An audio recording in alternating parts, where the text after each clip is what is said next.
In the aesthetic industry, we've moved away a little bit from lots of fillers and a false looking result, and everything is going more towards looking natural and using things like regenerative medicine, the salmon sperm facials or polynucleotides, micro needling, exosomes, which comes from cow's colostrum, and generally looking after your skin and protecting it from the sun, rather than sort of going in very heavy-handed with lots and lots of fillers.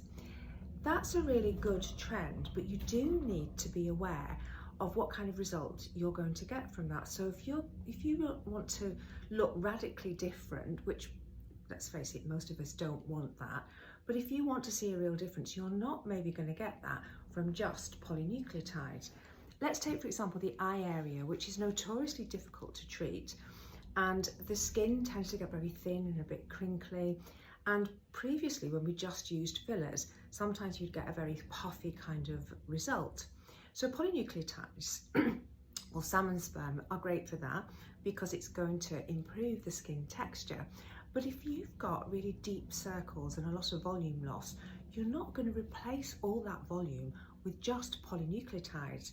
So you need to maybe think about combining those treatments. Polynucleotides might be great to start with, to have a course of that so that the skin is then in an optimal condition, and then have a little bit of filler placed very carefully. So it's about getting some advice from a professional and some guidance about what the best course of treatment is for you.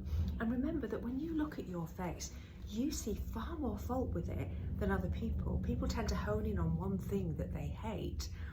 But if you get some advice from a professional that can look at the whole face, then often a combination of treatments is going to give you the best result.